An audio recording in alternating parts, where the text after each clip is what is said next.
The financial anxiety that, really defined the first 2 weeks of December 2025 Yes. was just quickly overshadowed. Completely eclipsed. Yeah, by physical and kinetic events. We started the month searching for answers about market stability, and we ended it realizing the entire global structure had just fundamentally changed beneath our feet. The old reliance on treaties, on formal structures, it's shifted. This shifted entirely to applied leverage. This is Neural Pulse, the 2025 year-end review. And you've joined us for the deep dive. Our mission here is, I think, critical. We have to synthesize the chaos of December 2025 and turn it into a clear, if terrifying, truth about the outlook for 2026. This month's strategic review identified a single unifying pattern. We're talking about the replacement of what we used to call the rules-based order. It's being replaced with a stark new reality the sources are calling kinetic coercion. And this is your shortcut.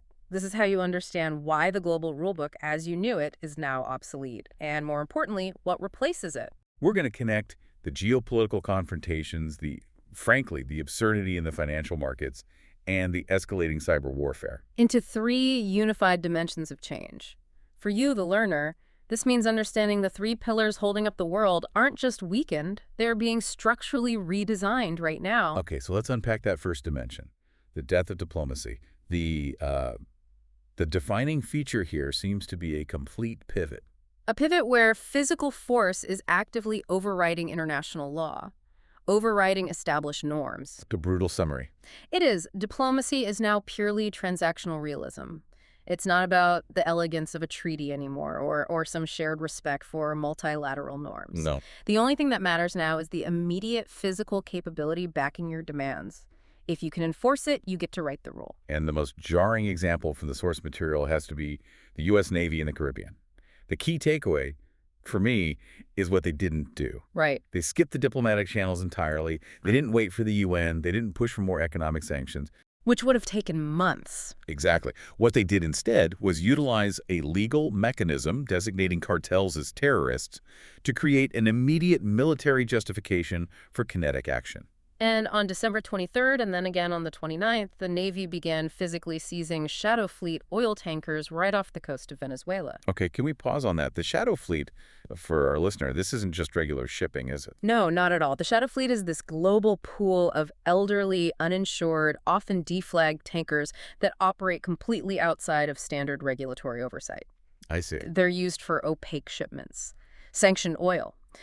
So by seizing these, the U.S. isn't just taking assets, they're disrupting a critical artery of opaque global finance. So this is an economic pressure working slowly through regulations. No, it's military force being applied directly, immediately, to coerce a change in behavior. It's the ultimate negotiating chip. That is transactional realism in a nutshell. Absolutely. The military capability is the leverage. It signals that the fastest path to resolution now is unilateral action, not prolonged discussion. They're literally trading ships for compliance. And we saw the same cold, non-diplomatic realism play out in the leaks around Ukraine's future. That peace plan that circulated in late December, it wasn't about peace in any traditional sense. It wasn't about victory. No, it was a forced agreement. The structure of that leaked plan signals a total strategic defeat for comprehensive diplomacy. How so? The U.S. is effectively moving to enforce a demilitarized zone, a DMZ.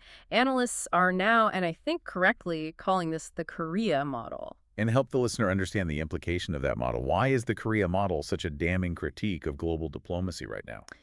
Because a traditional peace treaty, it aims for a future resolution, a settlement.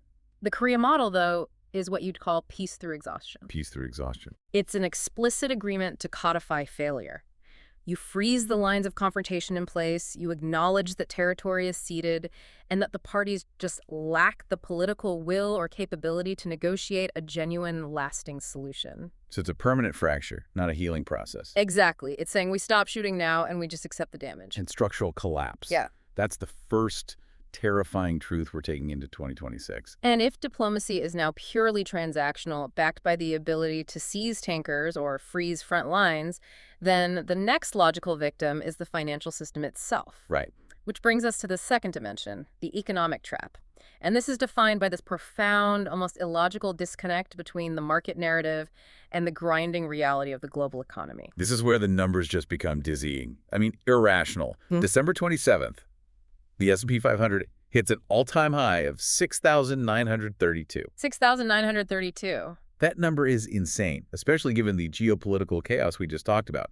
If you only looked at that index, you'd assume unparalleled stability. And that superficial optimism is completely undercut by every other indicator. The sources were plain. They said while the index was high, the real economy screamed, recession. So that separation is the key takeaway. It's the most important lesson for 2026. The headline market numbers are fundamentally decoupled from the stability of the system. Money is flowing, yes, but it's flowing into fewer, highly concentrated assets. Making the index look healthy even as the overall economic base is just eroding. Correct. And we saw a visceral demonstration of this fragility in Japan. The Bank of Japan raised rates to 0.75% on December 21st. Now, for the listener, that's a significant move. It's supposed to signal stability, attract foreign money. It was intended to be a stabilizing factor, a move to shore up a crashing currency. But the policy failed. Instantly. It did. Wait, isn't raising rates supposed to stabilize the currency? I mean, that's Econ 101. What broke the rules in Japan? The rate hike is announced, and the yen drops further. It sinks immediately to 156. That reversal tells you everything you need to know about the market mindset. It wasn't seen as a strong central bank taking control. It was interpreted as panic. Panic. The market saw a central bank raising rates in an already weak economy and thought, this is a desperate move. So investors aren't saying, oh, good, better yield. They're saying, the BOJ is scared. Get our capital out now before the next shoe drops. That's it. It's a complete erosion of institutional trust. It's a direct trigger for capital flight.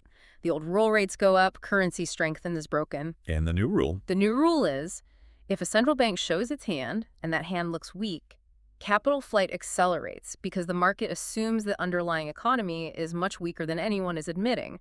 That's the trap. Speaking of panic and capital flight, we saw a sudden, dramatic collapse in the luxury sector this month. Brands like LVMH, Burberry, their valuations just cratered. And this brings us to a fascinating and frankly concerning trend the sources call stealth wealth. Stealth wealth. The wealthy cohort, the exact people who buy those luxury brands, are actively preparing for a hard landing. What does that look like in practice? We hear the term, but how does it manifest?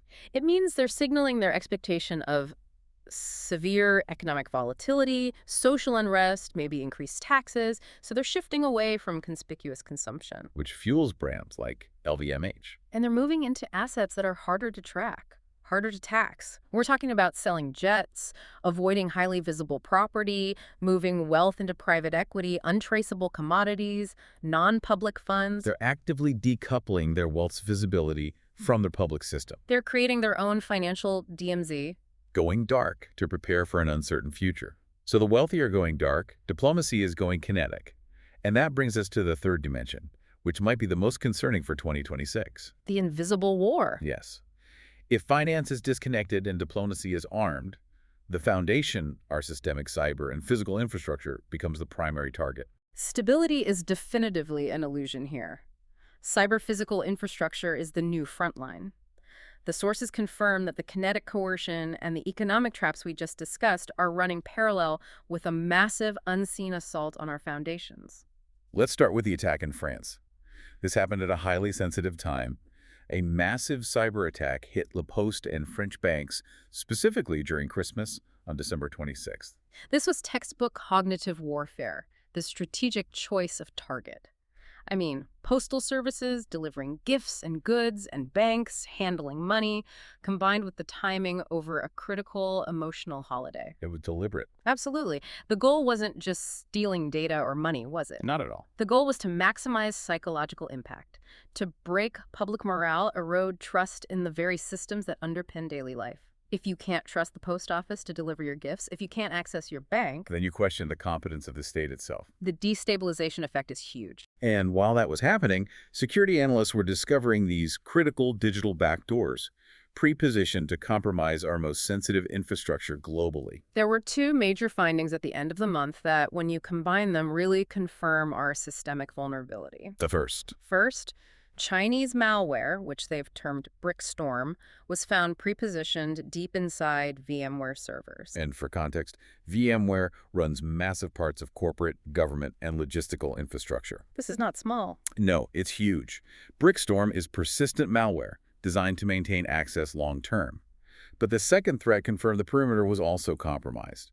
A critical zero-day exploit was found in WatchGuard firewalls. A 0-day. So a vulnerability the vendor doesn't even know exists. There's no patch available. Precisely. So you connect the findings. Yeah. You have Brickstorm entrenched in critical servers on the inside and a zero-day breach ready to exploit the WatchGuard firewalls, the perimeter defense on the outside. An internal and external systemic breach. It confirms that the digital backdoor to our critical national infrastructure, we're talking logistics, power grids, financial systems, is wide open. So systemic vulnerability isn't a potential threat anymore. No.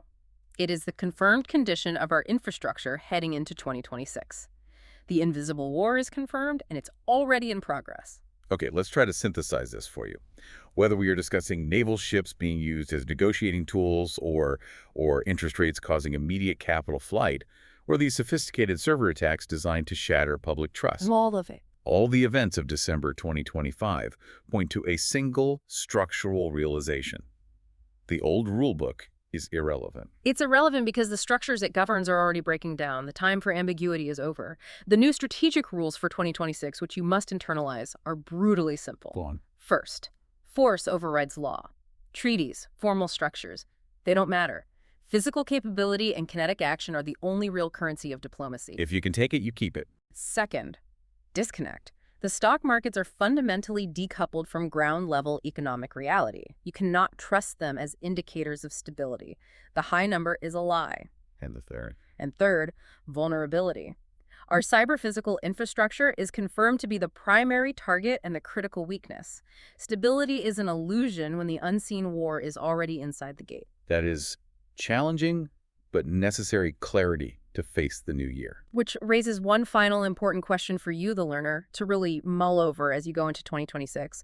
If major infrastructure is confirmed to be crippled by the invisible war through this systemic cyber vulnerability, while the global wealthy are actively hiding assets and stealth wealth, which is the core of the economic trap, who exactly is left within the transparent system to bear the inevitable burden when the hard landing finally arrives? Neural Pulse. Clarity in a complex world. See you in 2026.